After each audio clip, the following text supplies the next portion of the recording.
अस्सलाम वालेकुम। Welcome to a new video. Last video की हमने अंदर एक बात की थी कि प्रेसी को किस तरह से लिखा जाता है और प्रेसी के इंस्ट्रक्शंस और 20 रूल्स हमने डिस्कस किए थे जो कि बहुत इफ़ेक्टिव थे। ठीक है, so today we will discuss about how to write a precis. एक प्रेसी को लिखें कैसे, how to write a प्रेसी।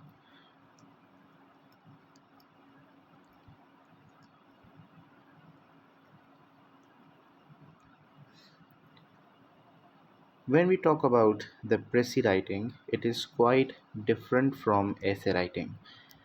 Prezi writing essay writing से काफ़ी डिफरेंट होती है।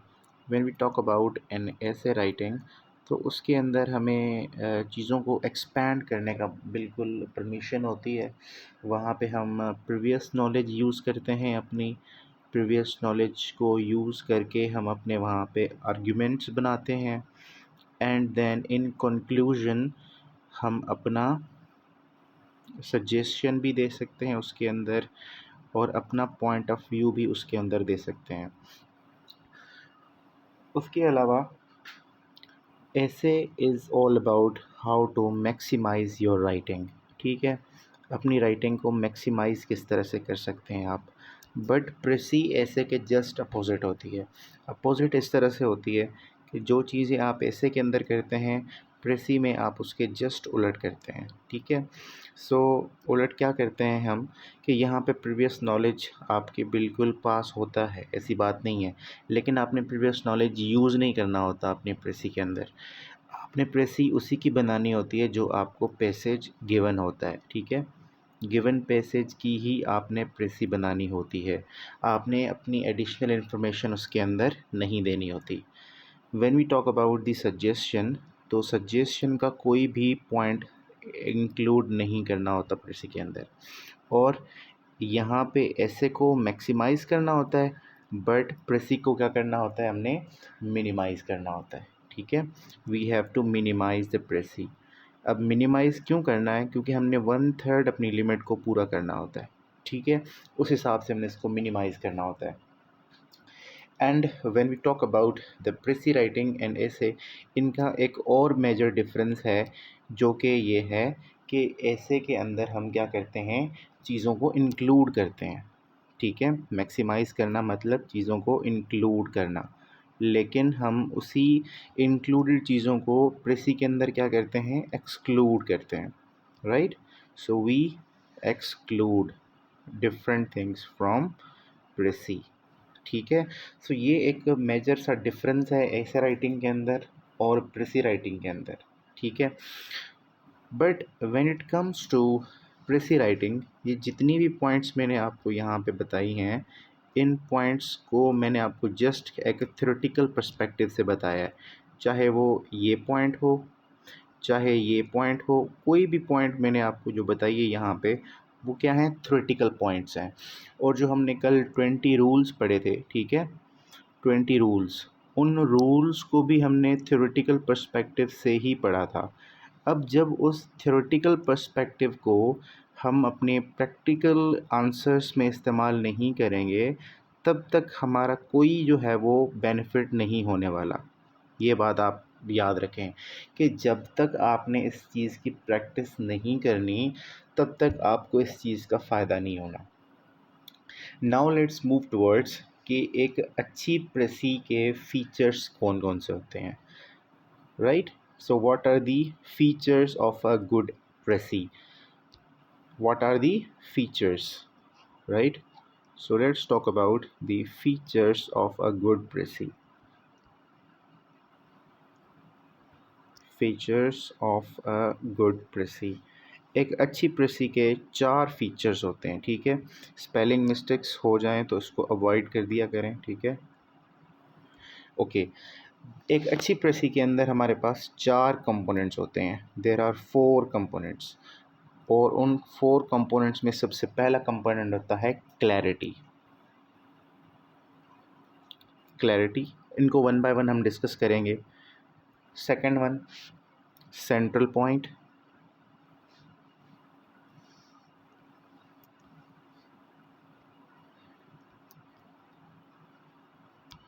Central point, third one sequence,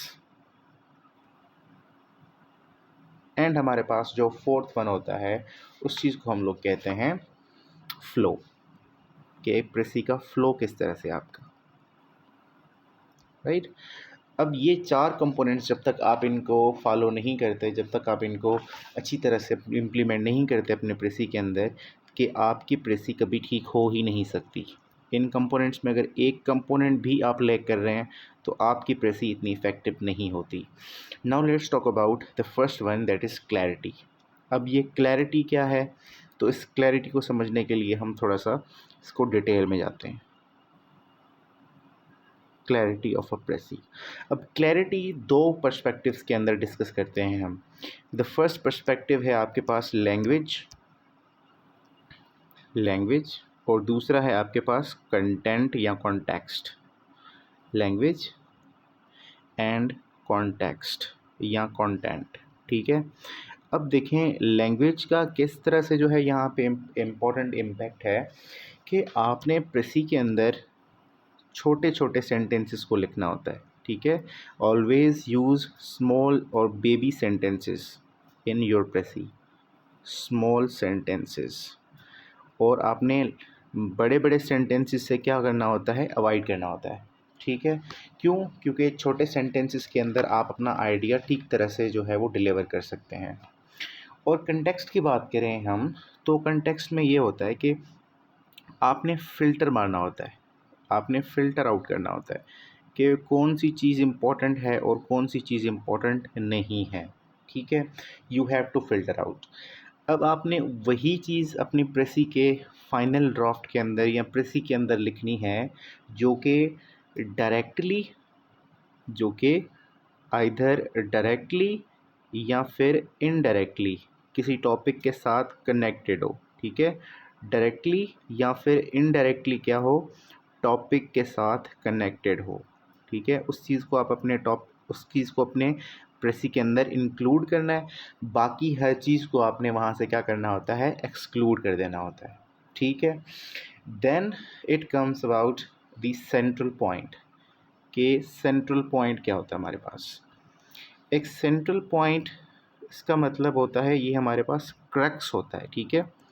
when it comes towards the central point, central point को हम दो और वर्ड से भी जो है वो हम जान सकते हैं कि ये किसी भी प्रेसी का जिस्ट होता है, ठीक है। This is the gist of a precis, ठीक है। Along with gist it is also the crux of प्रेसी।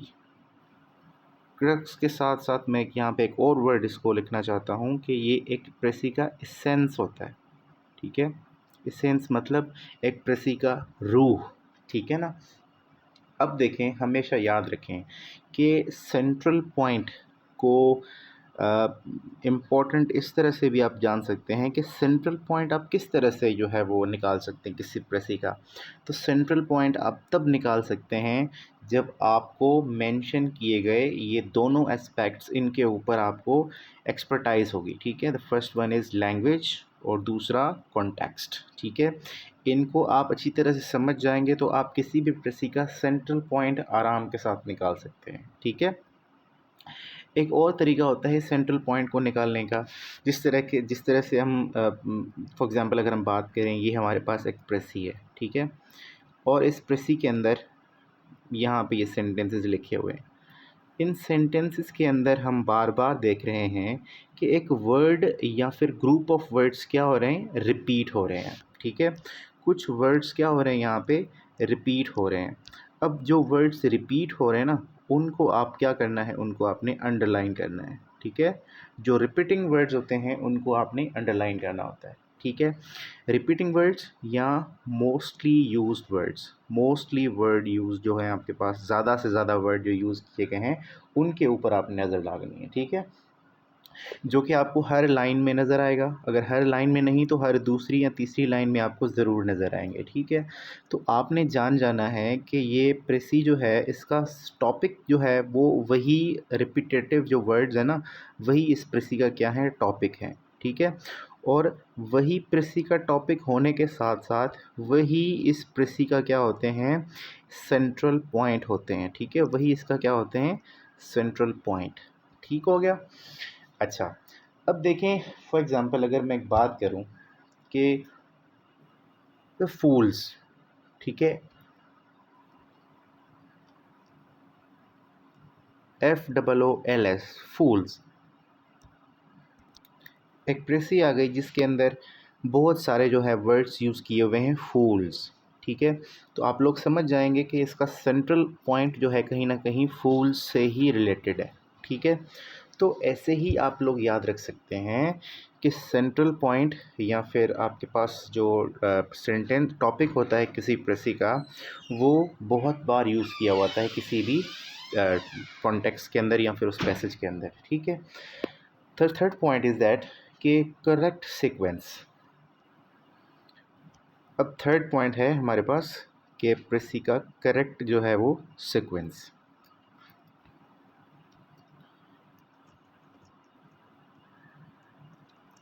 Correct sequence.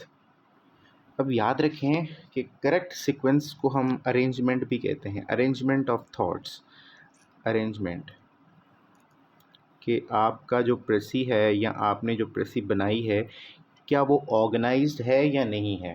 ठीक है, क्या उसके अंदर आइडियाज़ जो हैं वो कोहेरेंस शो कर रहे हैं या नहीं कर रहे। ठीक है, फॉर एग्ज़ाम्पल अगर हमारे पास ये एक प्रेसी का मैं ही यही मिसाल ले लेता हूँ। ठीक है, कि आपने ये एक तो मान लिया आपने सेंट्रल आइडिया, आपने या सेंट्रल आइडिया आपने निकाल लिया। ठीक है, सेंट्रल आइडिया निकाल लिया कि प्रेसी जो है दैट इज़ ऑल अबाउट फूल्स। ठीक है, आपने टॉपिक निकाल लिया प्रेसी का कि प्रेसी जितनी भी बातें कर रही है वो फूल्स के बारे में बात कर रही है। अब आपने क्या करना है कि जितनी भी बातें हो रही हैं ना, उनको एक करेक्ट सीक्वेंस के अंदर लाना होता है। ठीक है, सीक्वेंस के अंदर किस तरह से, फॉर एग्ज़ाम्पल अगर बात की जा रही है फूल्स के बारे में तो राइटर यहाँ पे लिख सकता है कि नेचर उनकी किस तरह से होती है। ठीक है, नेचर ऑफ फूल्स फर्स्ट। ठीक है, इनके दूसरा एस्पेक्ट दूसरा वो किसके ऊपर लिख सकता है, वो टाइप्स ऑफ फूल्स पे लिख सकता है कि मुख्तलिफ़ टाइप्स जो हैं वो फूल्स के होते हैं। थर्ड वो लिख सकता है उन फूल्स के एग्जांपल दे सकता है। ठीक है, और चौथा हिस्टोरिकल फैक्ट्स और फिगर्स बता सकता है कि हिस्ट्री में कौन से जो हैं वो फूल्स आपके पास, जिस तरह से कुछ फूल्स ज़्यादा डेंजरस होते हैं, कुछ फूल्स बिल्कुल कैनिबल्स की तरह होते हैं, जैसे हिटलर वगैरह हो गया। ठीक है, so this all about it. ठीक है, एंड देन राइटर उन फूल्स को टैकल करने के या उनको जो है काउंटर करने के कुछ सॉल्यूशंस भी प्रोवाइड कर सकता है कि how to tackle all those fools. ठीक है, तो ये सारी की सारी बातें इस एक प्रेसी के अंदर मेंशन हो सकती हैं। ठीक है, नाउ आप सोच रहे होंगे कि सर बिल्कुल सारी की सारी बातें एक सिक्वेंशियल ऑर्डर में होंगी, तो ऐसा बिल्कुल नहीं है।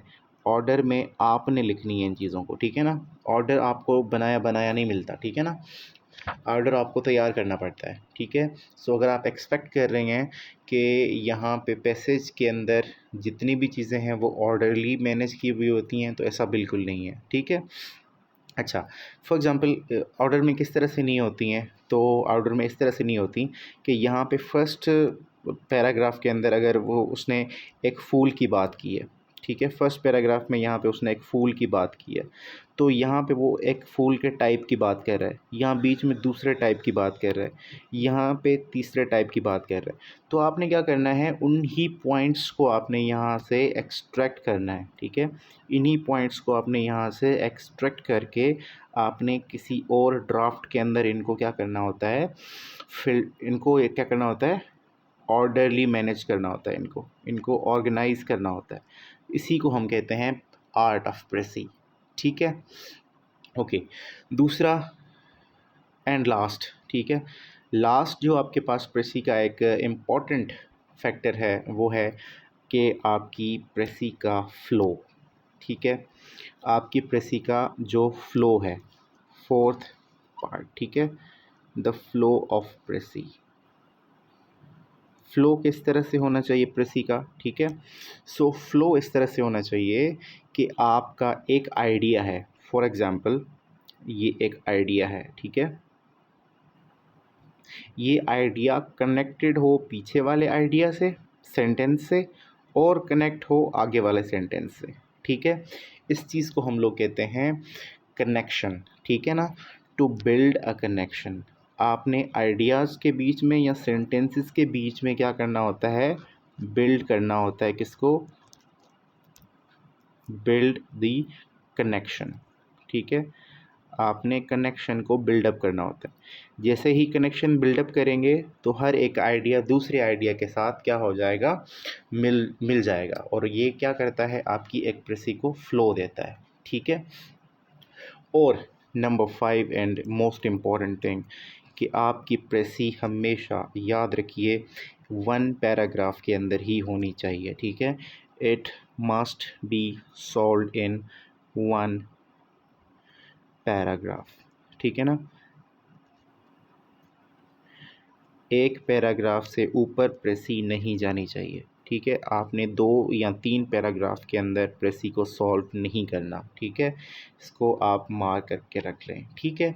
सो ये जितनी भी चीज़ें हमने पढ़ी हैं, तो ये सारी आपने अपनी प्रेसी के अंदर इनको इम्प्लीमेंट करना है, ठीक है।